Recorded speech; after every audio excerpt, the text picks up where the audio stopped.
రాష్ట్రంలో కూటమి ప్రభుత్వం అధికారంలోకి వచ్చినప్పటి నుంచి ప్రజలపై బాదురే బాదుడు కార్యక్రమం అమలు చేస్తుందని జిల్లా కాంగ్రెస్ కమిటీ అధ్యక్షులు టీకే విశ్వేశ్వరరెడ్డి ధ్వజమెత్తారు. స్థానిక మున్సిపల్ కాలనీలో ఉన్న డీసీసీ కార్యాలయంలో ఆదివారం జరిగిన మీడియా సమావేశంలో ఆయన మాట్లాడుతూ ఒకేసారి 15% ఇంటి పన్ను పెంచడం సరైన విధానం కాదని పేర్కొన్నారు.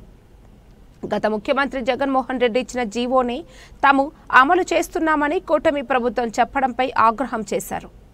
ఒకేసారి ఎంత పన్నులు పెంచితే సామాన్య మధ్యతరగతి ప్రజలు ఎలా బతుకుతారని ప్రశ్నించారు. ఏడాదికి 5% చొప్పున పెంచుకునేలా ప్రభుత్వం ప్రతిపాదించాలని కోరారు. గత ముఖ్యమంత్రి జగన్ చెత్తపై పన్ను వేస్తే ప్రజలు ఆగ్రహించి ఆయనను ఇంటికి పంపారని గుర్తు చేశారు.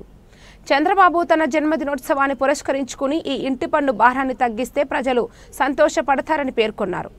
జగన్ పాలనంతా దాచుకో అన్నట్టుగా సాగిందని, కూటమి అధికారంలోకి వచ్చిన తర్వాత 9 నెలల కాలంలో 17,000 కోట్ల కరెంటు బిల్లుల రూపంలో దొద్దిదారిన ఛార్జీలు పెంచి ప్రజల నుంచి కట్టించుకుంటున్నారని మండిపడ్డారు. చంద్రబాబు సంపద సృష్టిస్తారని ప్రజలందరూ ఆశగా ఎదురు చూస్తుంటే ఈ విధంగా బాదుడు రూపంలో ఛార్జీలు పెంచుకుంటూ పోవడం దారుణమని వ్యాఖ్యానించారు. మార్కెట్ వాల్యూ ఎవరు కూడా రిజిస్ట్రేషన్ చేయించుకోలేని పరిస్థితి. చక్కగా మీరు బాదుడు మానేసేసి సంపద దాని మీద దృష్టి పెట్టాలి, అంతేగాని సంపద సృష్టించడం అంటే బాదుడే కాదని చెప్పి చంద్రబాబు నాయుడు గారిని కోరుతూ ఇంటి పన్ను మున్సిపల్ ట్యాక్స్ పెంచు. మీరు ముఖ్యమంత్రిగా ఉన్నప్పుడు ఏ రకంగా అయితే ఈ పత్రికా సమావేశం చేస్తారు జిల్లా అధ్యక్షులు వారి యొక్క నాయకత్వంలో పూర్తి మమ్మల్ని ఒకసారి చూడండి, మమ్మల్ని ఒకసారి చూస్తే ఎరగొట్టేస్తామంటున్నారు. అప్పుడే ప్రజలకు ఇరుపు వచ్చేసింది. మళ్ళీ రేపొద్దుట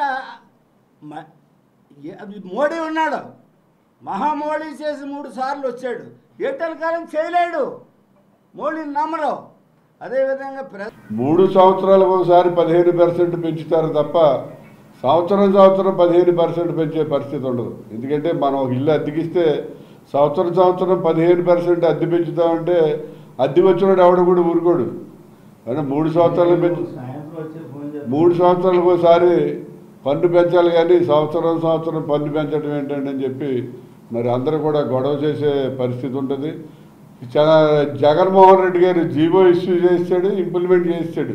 కానీ జగన్మోహన్ రెడ్డి గారి టైంలో ఫస్ట్లో జీవోలు పబ్లిక్గా రిలీజ్ చేసేవారు, కానీ తర్వాత ఇంకా జీవోలు రిలీజ్ చేయడం మానేశాడు పబ్లిక్లోకి. ఎందుకంటే ఆల్మోస్ట్ జగన్మోహన్ రెడ్డి ఇచ్చిన జీవోలు అన్నింటి మీద కూడా హైకోర్టు క్యాన్సిల్ చేయడం కానీ స్టే చేయడం కానీ జరిగింది.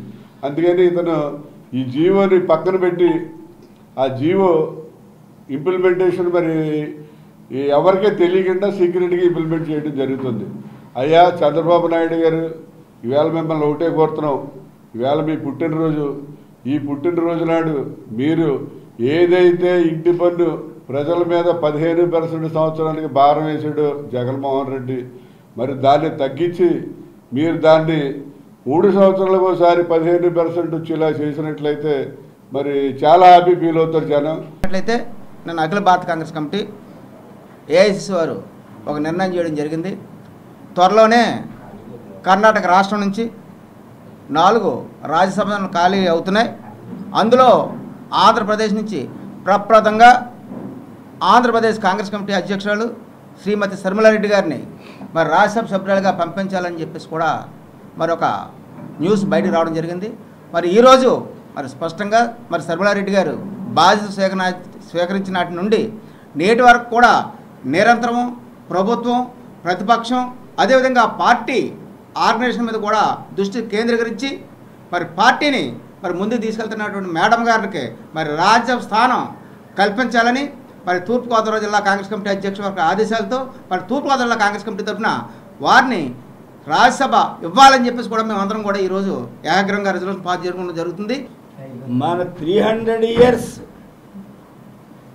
ఇంగ్లీష్ వాళ్ళు పరిపాలించినటువంటి ఈ భారతదేశాన్ని తిరిగి స్వతంత్రం ఇచ్చేటప్పుడు the last governor general of India Lord Mountbatten ఇలాంటి కుర్రోడిని ఒక ఐఏఎస్ అందుతున్నవాడిని చిన్న ప్రశ్న వేసాడు. నాయనా, ఇంతవరకు ఈ దేశాన్ని మా తెల్లదొరలు పరిపాలించారు కాబట్టి ఇక్కడి నుంచి మీ వాళ్ళు పరిపాలించుకుంటారు, ఎలా ఉంటుంది పరిపాలనా విధానం అని అంటే what it is very simple question అన్నట్టు ఆ కుర్రోడు. ఏంటర్ బాబు అంత అలా అంటున్నాడని అడిగితే ఏమీ లేదు, ఇప్పటి వరకు మా తెల్లదొరలు దోసుకొని ఈ దేశాన్ని మా నల్లదొరలు దోసుకుంటారన్నారు. ఇందులో అనుమానం ఏమీ లేదు. 75 సంవత్సరాలు నిండుకున్నాయి చంద్రబాబు నాయుడికి. ఆయన పొగడాలో తగడాలో తెలియదు, అన్నీ ఆయనే పెట్టాడు, అన్నీ ఆయనే తీసాడు. ఇందులో జగన్మోహన్ రెడ్డి గొప్ప వస్తుంది కాదు, ఈయన గొప్ప వస్తుంది కాదు, ఉన్నటువంటి పరిపాలకులు కాదు. మీరు ఎవరు కూడా దోసుకుంటే వాళ్ళే.